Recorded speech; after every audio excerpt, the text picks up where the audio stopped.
Hi guys! Nung isang araw pa po nga po pala yung video iyan.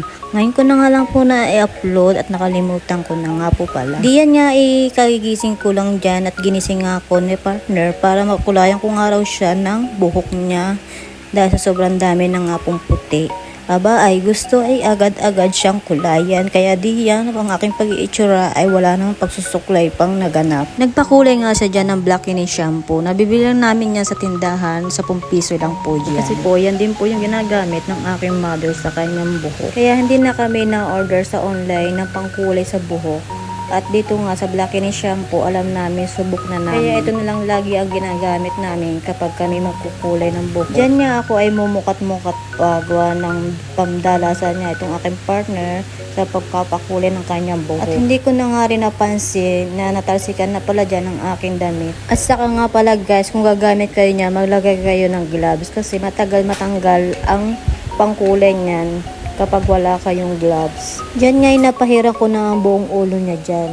Kaya sinasaid ko na lang yun sa lalagyan para hindi na masayang. Nagtatalo pa nga kami dyan dalawa at sabi niya baka daw hindi nalalagyan ang lahat ng kanyang buhok.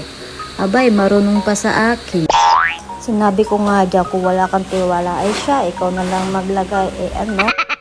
Kumalat na nga sa kanyang noo yung pangkulay kaya dali-dali ko itong pinunasan. Tulad nga na sinabi ko, mahirap itong matanggal kapag ay kumapit na sa iyong balat. Diyan nga rin sa kanyang batok ay nagkameron na rin. Hindi ko nga namalaya na tumulo na rin pala. Binuhos ko na nga dyan sa ulo niya yung konti pang natitira. Dahil ako'y naiinip na rin. Diyan nga, sobrang daming talsik ng aking damit at pati ang aking mga kamay, meron na rin. Napakatagal pa naman ito matanggal sa kamay. Yan nga po pala ay ibababad namin ng 1 oras para kapit na kapit yung pangkulay niya.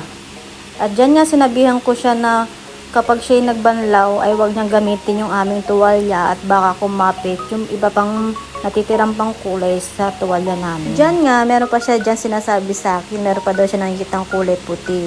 Abay, marunong pa talaga sa akin, ang sarap kutusan, ano? At ito na nga po ang final result ng aking pagkukulay sa kanyang buhok. At hanggang dito na lang po ang aking video. Salamat sa panonood. Bye-bye!